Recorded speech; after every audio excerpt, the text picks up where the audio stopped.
The massive alien ships appeared in Earth's orbit without warning. 12 enormous vessels, each one the size of a small city, hung in space like dark clouds blocking out the stars. They had traveled across the galaxy to deliver a message, and that message was simple: submit or die. Admiral Tay stood in the emergency meeting room, deep beneath the United Nations building. His uniform was crisp, his face was calm, but his hands shook slightly as he looked at the holographic display showing the alien fleet. Around the table sat the most powerful leaders on Earth, and every single one of them looked terrified. They call themselves the Galactic Concordat, Tay said, his voice steady despite the fear in his chest. They represent 12 alien civilizations. They've been watching us for the past 50 years, and now they've decided it's time for us to join them. Join them? The Secretary General asked. That sounds reasonable. It's not joining, Tay replied, switching the display to show the aliens' demands. It's slavery. They want 60% of all our resources. They want us to destroy our military. They want to place their people in charge of our governments. We become their servants, their workers, their property. The room erupted in angry voices. Some leaders wanted to fight. Others wanted to negotiate. A few simply put their heads in their hands and wept. Tay let them argue for several minutes before he raised his hand for silence. There's something else, he said quietly. They've given us 1 week to decide. If we refuse, they will begin destroying our cities from orbit. They showed us what their weapons can do. One shot from their smallest ship can erase an entire city in seconds. Captain High entered the room at that moment. She was younger than most of the people present, but everyone knew her reputation. She was the best engineer Earth had ever produced, the woman who had designed Earth's most advanced spacecraft. She walked directly to Tay and whispered something in his ear. Tay's expression changed. Just slightly, but enough for those watching closely to notice. He nodded at High, then turned back to the assembled leaders.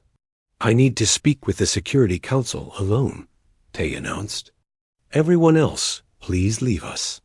It took 20 minutes to clear the room. When only the most trusted leaders remained, Tay locked the door and activated the room's security systems. No signal could enter or leave. No one could hear what was about to be said.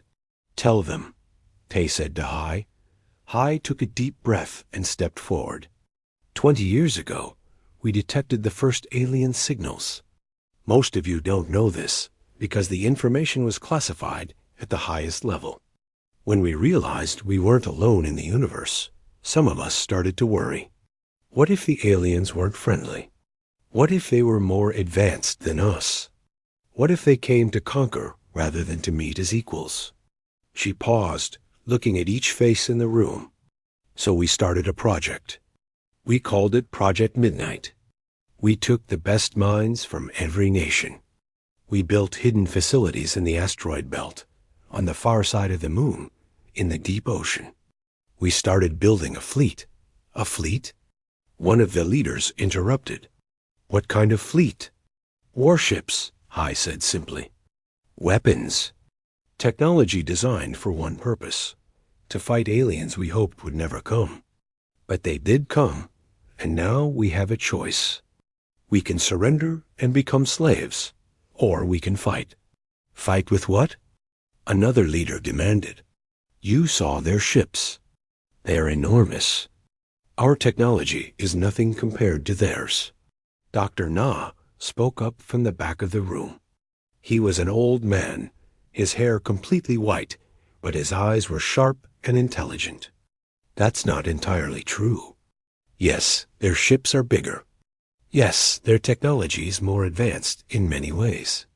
But we've spent 20 years studying everything we could learn from their signals, from the traces of their ships passing through our solar system. We've learned things. We've built things. We might not be able to win, but we can make them bleed. Tay pulled up a new holographic display. It showed images of ships unlike anything Earth had ever publicly revealed. They were dark, angular, brutal-looking vessels bristling with weapons. "We have 700 ships ready to launch," they said.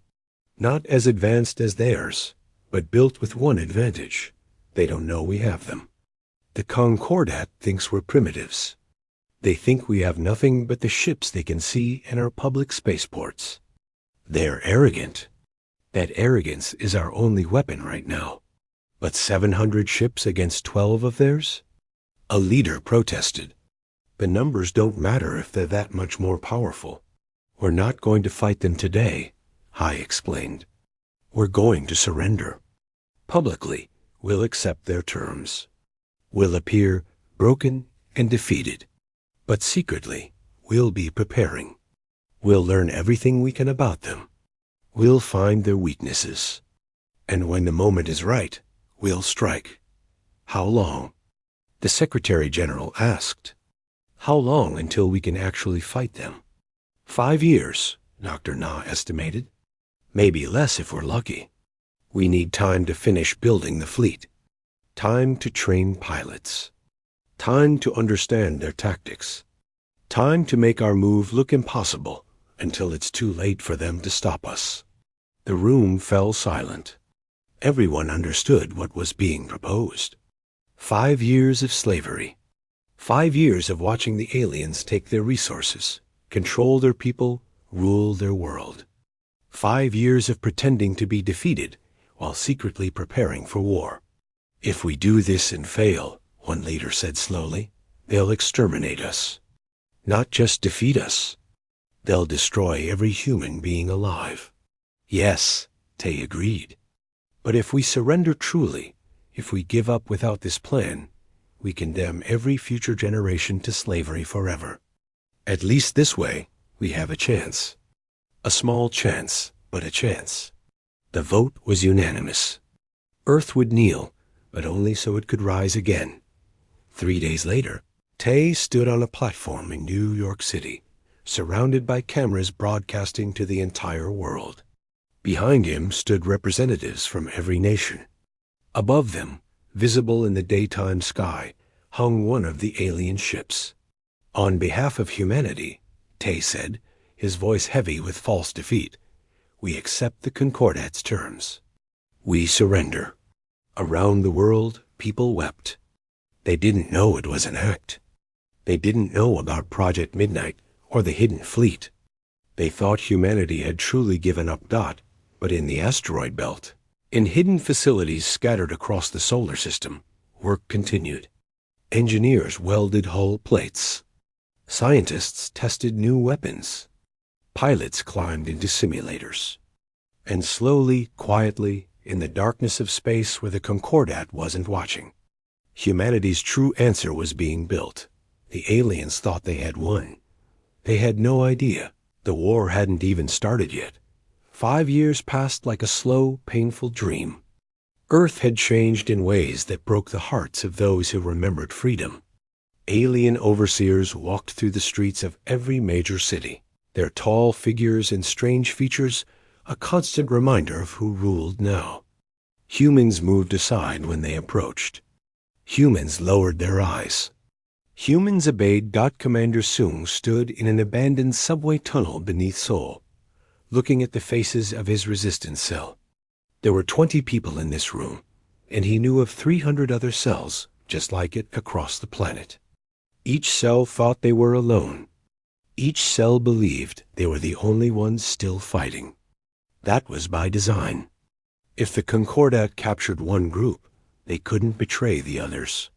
"The supply convoy leaves the manufacturing plant at midnight," Sung said, pointing to a map projected on the tunnel wall. "They're transporting processed metals marked for shipment to the Concordat fleet. We intercept it here, take what we need, and replace the cargo with scrap metal of the same weight. By the time they discover the switch, the convoy will be 3 systems away." "What if they scan the cargo?" a young woman named Yuna asked.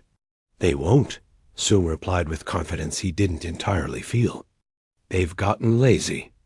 They think we're beaten." They think we've accepted our place. That's exactly what we want them to think.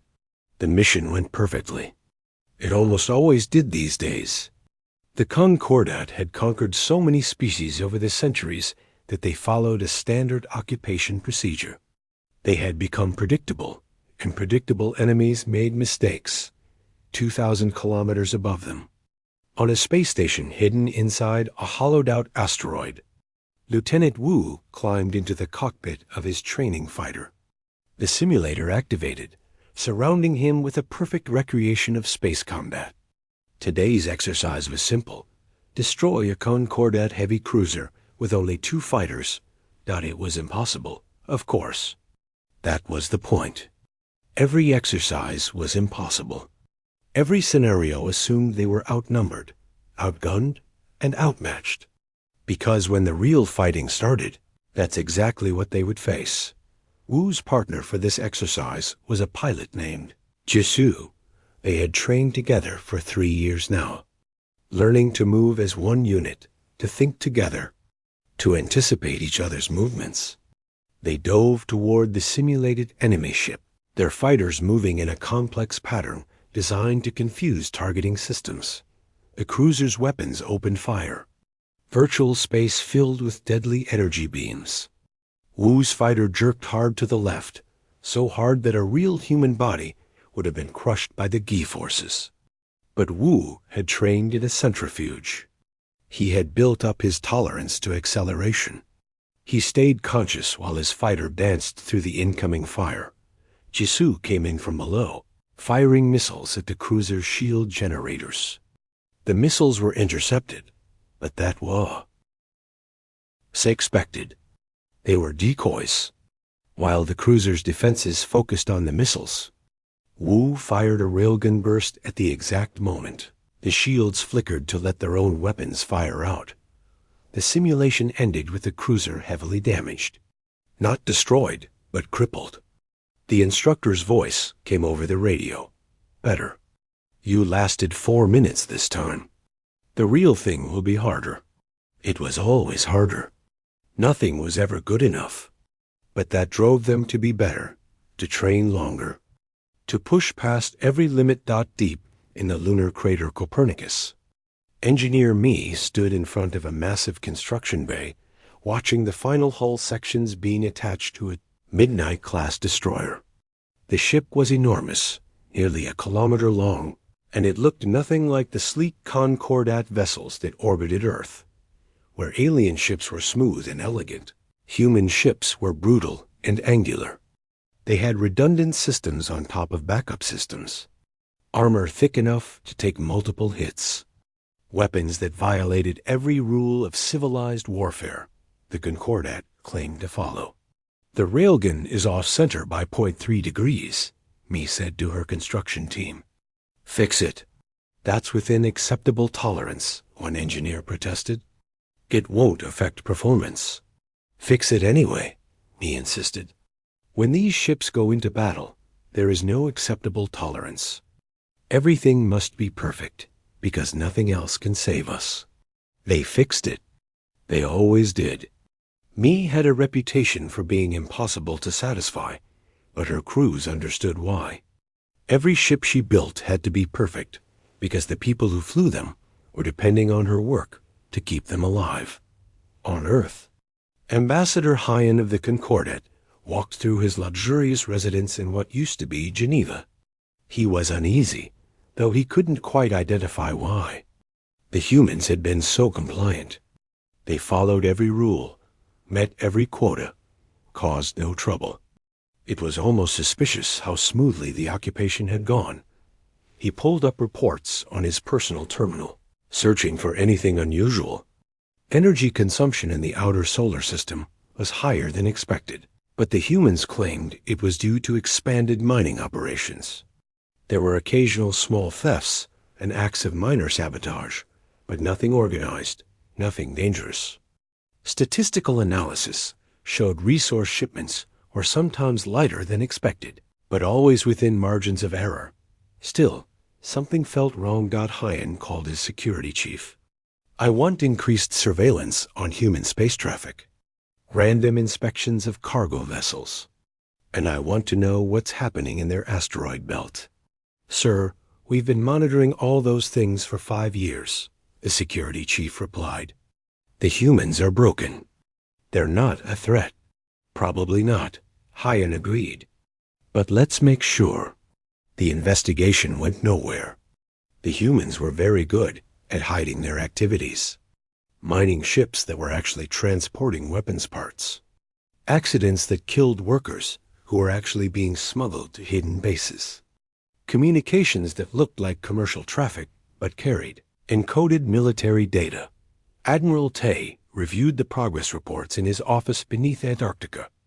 The secret command center was kilometers under the ice, completely invisible to orbital sensors. On his screens, he could see the status of every ship, every base, every resistance cell. 700 ships ready. 12,000 pilots trained. Hidden bases throughout the solar system fully supplied. Quantum weapons tested and operational. New drives that could cross vast distances faster than anything the Concordat had. Everything was ready. Dr. Na entered the office without knocking. The old scientist looked even older now, tired from 5 years of endless work. But his eyes were bright with excitement. The last calculations are complete, Na said. The quantum tunnel drives work. We can reach the Concordat home systems in days instead of weeks. We can strike before they know we're coming. How reliable are they? Tay asked. 80% chance of successful transit, Na admitted. 20% chance of catastrophic failure. Those aren't good odds. No, Na agreed. But they're better odds than fighting a conventional war against an enemy that outnumbers us 10,000 to 1. Speed is our only advantage, Admiral. Speed and surprise. Tay stood and walked to the window that showed a computer-generated view of Earth's surface. Somewhere up there, billions of humans lived under alien rule. They went to work in alien-owned factories. They ate rationed food. They watched their children grow up in a world where they would never be free unless something changed. How long until we can launch the operation? Tay asked. 3 months, Na said. We need to position the fleet, synchronize everything. Wait for the right moment when their orbital defenses are at minimum readiness. Then in 3 months, we go to war. Tay decided. Captain Hai, who had been listening quietly from the doorway, finally spoke. We're going to lose a lot of people. Even if everything goes perfectly, thousands will die. I know, Tay said softly. But if we do nothing, billions will live as slaves forever. The choice is clear. Above them, the Concordat continued their occupation, confident in their control. They had conquered hundreds of species. Earth was just one more world added to their empire. The humans had accepted their fate. The message from the Concordat arrived on a Tuesday morning. Ambassador Hyan delivered it personally to the human government officials. And he did so with the casual indifference of someone who knew they held all the power. The Concordat Council has decided that Mars will be repurposed as a detention world, Hyan announced. The 20 million humans currently living there will be relocated to labor facilities throughout the Empire. You have 60 days to evacuate the colony. The human officials nodded meekly and agreed. They asked polite questions about the relocation process. They requested more time, which was denied. They appeared defeated and helpless, exactly as they had for 5 years. But deep in the Antarctic Command Center, Admiral Tay read the message and smiled coldly. The Concordat had finally made their fatal mistake. They had pushed too hard, demanded too much, at exactly the moment when humanity was ready to push back. Send the activation code, Tay ordered. All units. Operation Midnight Launch begins now. Throughout the solar system, hidden bases received the signal. In the asteroid belt, camouflage nets dropped away from massive shipyards. On the far side of the moon, Hangar doors opened in craters that were supposed to be empty. In the Kuiper Belt, cold-running ships powered up their engines for the first time in months. 700 warships began to move. Captain High stood on the bridge of the flagship Defiance, watching her crew work with practiced efficiency. They had trained for this moment for 5 years. Every person knew their job. Every system had been checked and rechecked. They were as ready as they would ever be. All ships report ready for acceleration, her first officer reported. Begin the burn, High ordered. Navigation, take us home. The fleet accelerated toward Earth, using gravitational assists from Jupiter and Saturn to build speed while minimizing their engine signatures. They were moving fast, but they were still days away from Earth. Days to prepare, days to worry, days to wonder if they would survive what was coming. On Earth, Commander Sung activated his resistance cells. The message was simple. Dawn comes tonight. Every cell knew what that meant. They had been preparing for this moment since the occupation began. Weapons hidden in false walls were retrieved. Explosives buried in gardens were dug up. Resistance fighters who had pretended to be ordinary workers for 5 years suddenly became soldiers again. Yuna checked her equipment in the basement of an abandoned building in Seoul. She had a small plasma cutter, 3 grenades, and a stolen Concordat sidearm. Not much to fight a galactic empire with, but it would have to be enough. Are you scared? Another fighter asked her. Terrified, Yuna admitted. But I'm more scared of living the rest of my life on my knees. 3 days later, the Concordat orbital defenses finally detected the approaching fleet. Alarms blared on every alien ship. Hyan stared at his tactical display in disbelief as hundreds of contacts appeared on the screen, already inside the optimal defense perimeter. How is this possible? Hyan demanded. Where did they come from? His officers had no answers. They were still trying to understand how the primitive humans had built a fleet at all, let alone hidden it successfully for years. All ships to battle stations, Hyan ordered. Launch fighters. Charge weapons. Prepare for engagement. The Concordat had 12 capital ships in orbit around Earth, along with dozens of support vessels and hundreds of fighters. Their technology was superior. Their weapons were more powerful. By every logical calculation, they should have won easily. But Lieutenant Wu and his squadron of fighters were not logical. They came in fast and low, skimming the atmosphere at speeds that should have burned them up. The Concordat fighters moved to intercept, but the human pilots flew with a reckless aggression that shocked their enemies. Chisu's fighter took a hit that would have destroyed most vessels. Instead, her ship's armor held, smoke pouring from a damaged thruster, but her weapons still functional. She fired a spread of missiles at point-blank range into a Concordat fighter's engine, destroying it, then spun away toward her next target. The human fighters were smaller and faster than anything the Concordat had faced before. More importantly, they fought like they had nothing to lose. Because they didn't. This was their world, their home, and they would rather die than surrender it again. On the Defiance, Captain High watched the tactical display as her fleet closed with the enemy. The Concordat ships were positioning themselves in a standard defensive formation, textbook tactics that had worked against countless species. Target their flagship, High ordered. All railguns, fire on my mark.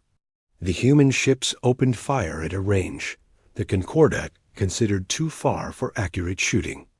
But human railguns didn't use energy beams that could be dispersed by shields.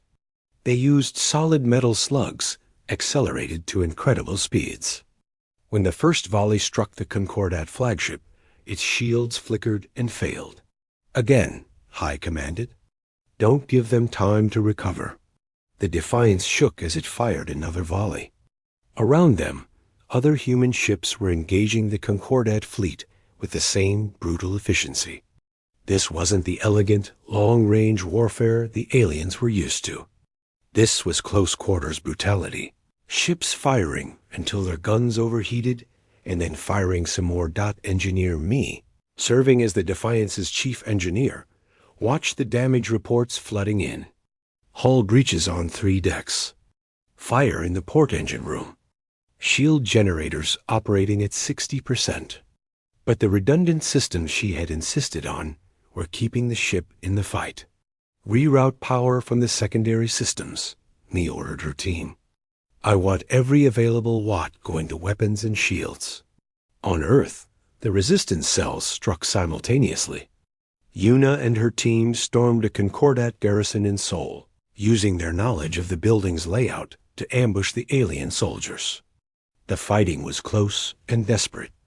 Yuna saw friends die, saw enemies fall, and kept moving because stopping meant death. Soon led an assault on the main communication hub in Geneva, fighting through security barriers and defense systems. When they reached the central transmitter, they planted explosives that would cut off Concordat communications across half the planet. The battle in orbit raged for 6 hours. Ships on both sides were destroyed, spinning away into space as debris and bodies. The Concordat fought with the confidence of superior technology. The humans fought with the desperation of people defending their home.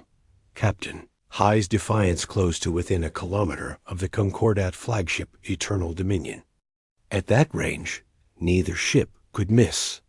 The 2 vessels fired into each other at point-blank range, weapons tearing through armor, explosions ripping through decks. Hull breach on the bridge, someone reported as alarms screamed. Emergency bulkhead sealing. Keep firing, High ordered, blood running down her face from a cut above her eye. Target their reactor. The Defiance fired one final railgun burst.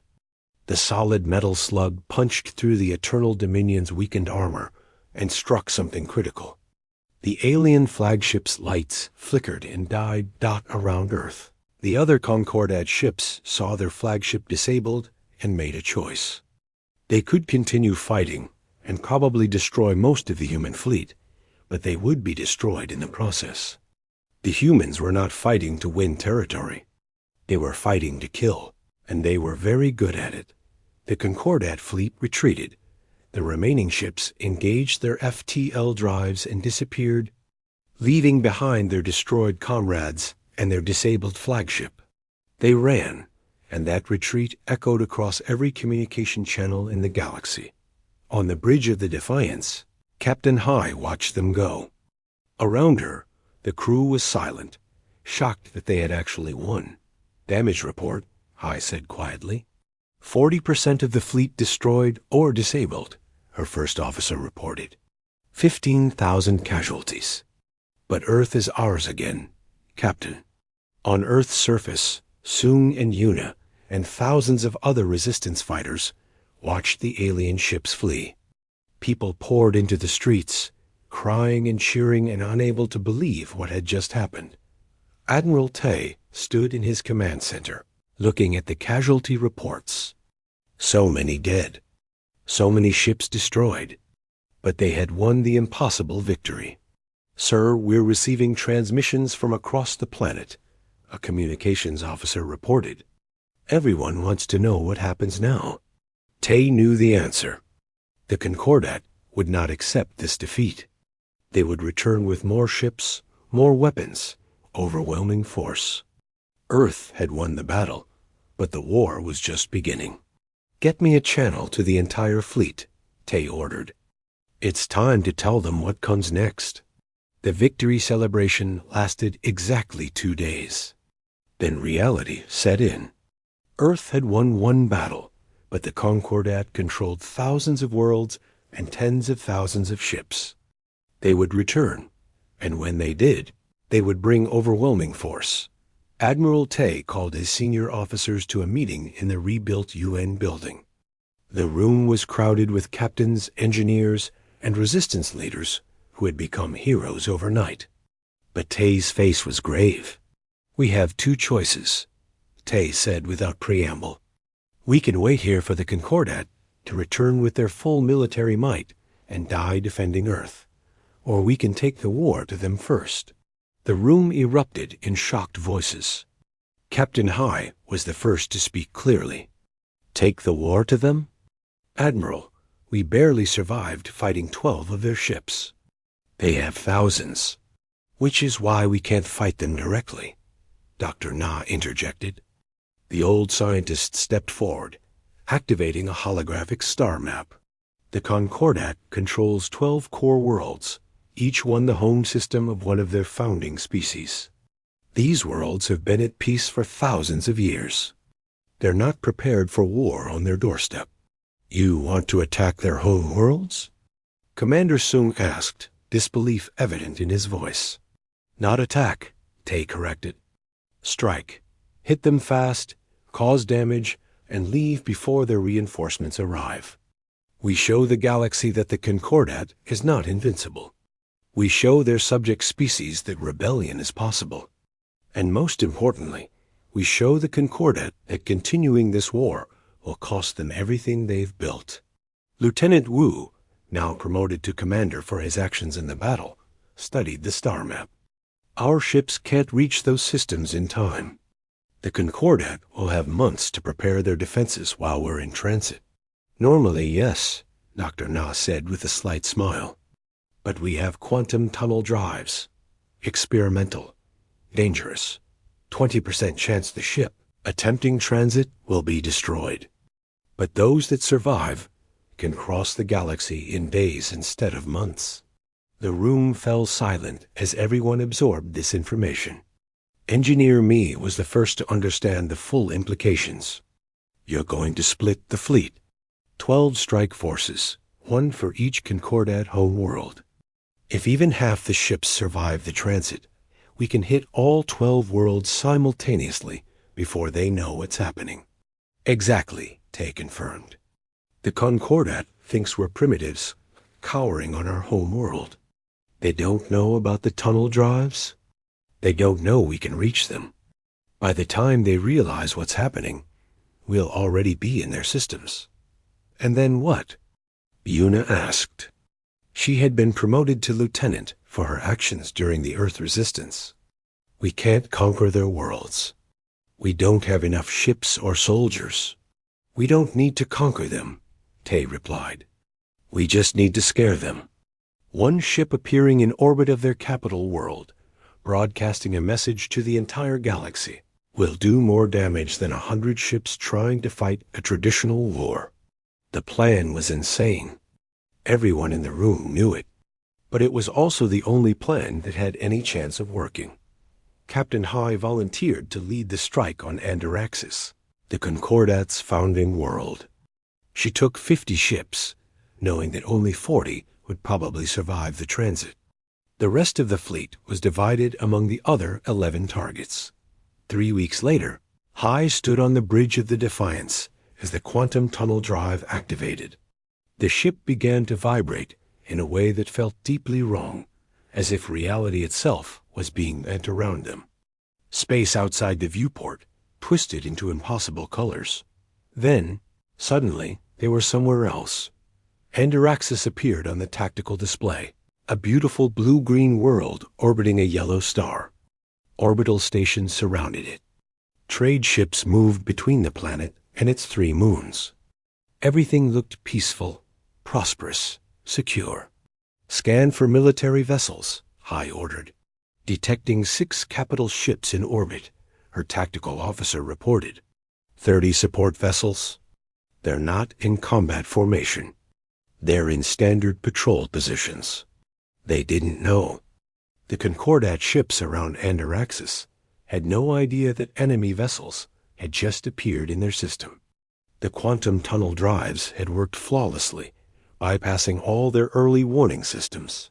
Open a broadcast channel, High commanded. All frequencies. I want every receiver in this system to hear this message. She took a deep breath, thinking about the billions of humans back on Earth, depending on this moment. Then she began to speak. This is Captain High of the Earthship Defiance. We are transmitting from orbit of Andaraxis. The Concordat came to Earth and demanded we kneel. We refused.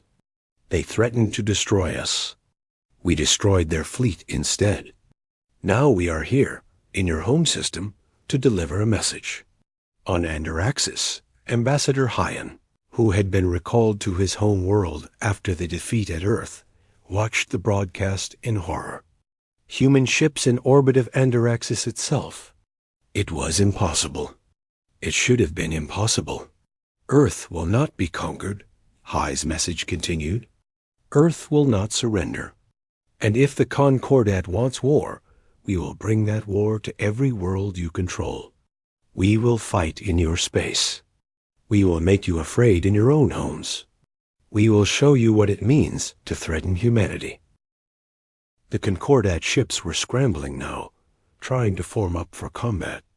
But Hai had already achieved her objective. She had proven that Earth could reach them. She had shown the galaxy that the Concordat was vulnerable. All ships, prepare for withdrawal, Hai ordered. We're not here to fight today. We're here to make a point. But before they could leave, something unexpected happened. A small transport ship broke away from Andaraxis and approached the human fleet. It was broadcasting a message of its own. Human ships, this is the transport Freewind. We are not Concordat. We are Bellari, a vassal species. We have been slaves for 300 years. Your message gives us hope. Tell us, how did you resist? How can we fight back? Hai looked at her communications officer, then made a decision that would change the course of the war. Send them a data package. Everything we learned. Ship designs, tactics, how to organize resistance cells. Give them the tools to free themselves. Similar scenes played out across the galaxy. Commander Wu's force appeared at Kelthura and delivered the same message. Engineer Mi's ships struck at Vorthus. Song's fleet appeared at Draconis. All 12 Concordat homeworlds received human visitors on the same day, and all 12 heard the same warning. The galaxy watched in amazement. The Concordat, which had seemed invincible for millennia, suddenly looked vulnerable. And on worlds across their empire, subject species who had given up hope began to wonder, if Earth could resist, why couldn't they?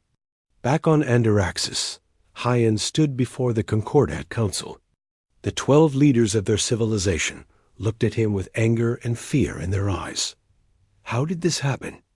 The council leader demanded, how did primitives from a backwater world reach Andaraxis? They have technology we didn't account for, Hyan admitted. They have tactics we've never faced. But most importantly, they have something we forgot existed. They refuse to accept defeat. We've conquered so many species who eventually accepted their fate. Humans are different. They don't think like other species. They would rather burn the entire galaxy down than live as slaves.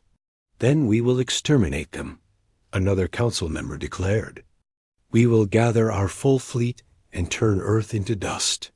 And lose how many ships in the process? Hyan asked quietly. They destroyed 12 capital ships in their home system. They've now proven they can reach our core worlds. If we commit our fleet to attacking Earth, we leave our own worlds vulnerable.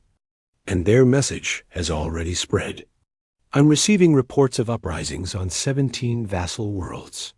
Species that have been compliant for centuries are suddenly rebelling. The council leader sat back in his chair, looking old and tired. What do you recommend? I recommend we negotiate, Hyan said. Not from a position of superiority, but as equals. Because whether we admit it or not, they have become our equals through their refusal to accept anything less. On Earth, Admiral Tay received reports from all 12 strike forces. All had succeeded. All had spread the message. And across the galaxy, the word was spreading like fire. Earth had resisted, and one doctor now appeared on Tay's screen with an exhausted smile. We're receiving messages from 6 different species asking for help with their own rebellions. The Concordat's empire is fracturing. Good, Kay said. That was always the goal. We couldn't defeat them militarily, but we could inspire others to fight. There's another message, Na added, from the Concordat Council. They want to negotiate a ceasefire. Tay allowed himself a small smile. They had done it. Against all odds, Earth had forced the galaxy to acknowledge them. The Concordat Council chamber had stood for 5,000 years on Andarexis. It was a massive structure of crystalline walls and soaring columns, built to inspire awe in anyone who entered. The 12 seats of the council members were arranged in a circle, elevated above the floor, where petitioners and vassals would stand and plead their cases. But when Admiral Tay and Captain Hai entered the chamber, they did not stand below as petitioners. They walked directly to the center of the circle and stood at the same level as the council, looking each member in the eye. You have no authority to stand there, the council leader said, though his voice lacked conviction. We have every authority, Tay replied calmly. We are not your vassals. We are not your subjects. We are representatives of a free people, and we will negotiate as equals or not at all. The council members looked at each other. Some showed anger, others fear, and a few showed something that might have been respect. Ambassador Hyan sat in the observers section, watching the scene unfold with a mixture of emotions. You have caused chaos across our empire, another council member accused. 17 worlds are in open rebellion. Trade routes are disrupted. Centuries of stability are collapsing because of your reckless actions. No, Captain Hai said firmly. Those worlds are in rebellion because they were never willing subjects. They were conquered peoples who finally saw an example of successful resistance. We didn't cause your empire to collapse. We simply showed everyone that it was possible to be free. The negotiations lasted for 3 weeks. The Concordat wanted Earth to call off the rebellions, to tell the vassal species to return to compliance. Earth refused. They wanted Earth to share their quantum tunnel drive technology. Earth refused that too. They wanted guarantees that human ships would never again appear in Concordat space. Earth laughed at that suggestion. Finally, exhausted and realizing they had no leverage, the Concordat accepted Earth's terms. A neutral zone would be established around Earth's solar system. No Concordat ships would enter without permission. In exchange, Earth would not launch offensive operations against Concordat core worlds. But Earth would be free to share technology and provide advisors to any species that requested help. The treaty was signed on neutral ground, on a space station built specifically for the occasion. Dr. Na insisted on one additional clause. A research station would be established, accessible to all species, where knowledge could be shared freely. Knowledge should not be controlled by empires, Na said during the signing ceremony. It should be available to everyone who seeks it. 6 months after the treaty was signed, Commander Sung found himself in a very different setting than the battlefields he had grown used to. He was on Kelthera, one of the former Concordat vassal worlds, standing in a training facility, teaching resistance leaders how to organize their movements. The key is to stay decentralized, Sung explained to a group of Bellari fighters. Small cells that don't know about each other. That way, if one is captured, they can't betray the others. A young Bellari named Kree raised a tentacle. But how do we coordinate if we don't communicate? You coordinate through actions, not words, Sung replied. Everyone knows the target schedule. Everyone knows the timing. You don't need to talk to each other if you all know the plan. Across the room, Yuna was teaching a different group about improvised weapons and tactics. She had become one of Earth's most requested advisors, traveling from world to world helping others learn what Earth had learned through 5 years of occupation. In Earth's orbit. Lieutenant Commander Wu led a mixed squadron of human and alien pilots on patrol. His wingman today was a Keltharan named Scree, who had proven to be a natural pilot, despite his species having no history of spaceflight before the rebellion. "Contact bearing 270, Scree reported. "Looks like a damaged merchant ship." They approached carefully, ready for anything. But it was exactly what it appeared to be. A merchant vessel that had suffered an engine malfunction. Wu's squadron helped guide it to the nearest station for repairs. This was their job now, not fighting wars, but keeping the peace in space that was slowly becoming more free. Engineer Me had taken over Dr. Na's role at the new research station. The old scientist had passed away quietly in his sleep, exhausted from a lifetime of work, but satisfied that he had helped change the galaxy. Me now oversaw a team of researchers from 20 different species, all working together on projects that would have been impossible under Concordat rule. The problem with Concordat technology, Me explained to a group of young engineers from various worlds, was that it was designed to maintain control. Energy weapons that could be remotely disabled. Ships that required rare materials found only in Concordat space. They built dependency into everything. We're going to build something different. Technology that anyone can make, repair, and improve. Captain High had been promoted to Fleet Admiral and now commanded Earth's defense forces. The Midnight Fleet had been reduced from 700 ships to 300. Many had been destroyed in the war, but others had been decommissioned as the need for such a large military force decreased. Those decommissioned ships were not destroyed, though. They were placed in orbit around Earth as monuments. Visitors from across the galaxy came to see them, to touch the hull of the Defiance, to stand where humans had stood when they refused to kneel. High often visited the memorial, walking through the preserved corridors of ships where friends had died. She ran her hand along scorched bulkheads and patched hull breaches, remembering the battles that had changed everything. "Do you think it was worth it?" a young officer asked her during one visit.